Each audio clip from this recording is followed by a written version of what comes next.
কি অপরাধ করেছি? আমরা কি হিন্দু হয়ে অপরাধী হয়ে গেছি যে আমাদেরকে এইভাবে অত্যাচার করছে? আমরা বাংলাদেশে বাস করছি। আমার 11 লাখ টাকা সম্পত্তি, গাড়িটা আমার 11 লাখ টাকা। আমার স্বামীটা অসুস্থ, সে গাড়ি আমার পুড়িয়ে দিল। কি গাড়ি ছিল? আমার পিকআপ গাড়ি ছিল। পিকআপ গাড়ি। হ্যাঁ, আমার গাড়িতে মাল লোড হতো, সব রকম মাল লোড হতো। পিকআপ গাড়ি। হ্যাঁ, পিকআপ গাড়ি মানে কি, মাল লোড হইতে হয়। কখন হয়েছিল ঘটনাটা? কালকে হয়েছে। আমরা এরকম পরিস্থিতি হয়েছিল, আমরা বাড়ি থেকে বেরোতে পারছিলাম না। কি করে বেরো? বড় ছোট ছোট বাচ্চারা সবাই এসছে, কোনো পুলিশ টুলিশ কেউ আসেনি, কোনো প্রশাসন আসেনি। 4 ঘন্টা ধরে একই রকম লড়াই করে চলেছে। হ্যাঁ, আর ওরা তো বম টম নিয়ে আসছে, একই সাথে অ্যাটাক করছে। আমরা কিছু নাই।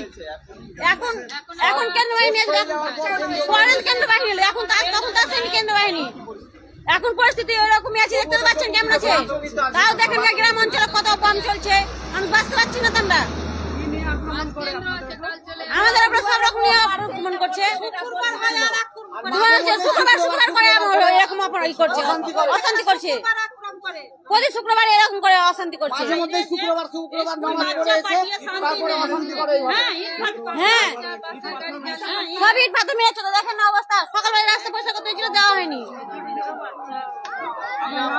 আমার নাম পায়েল ঘোষ। রাস্তা দিয়ে বেরোনো যাওয়া যাচ্ছে না।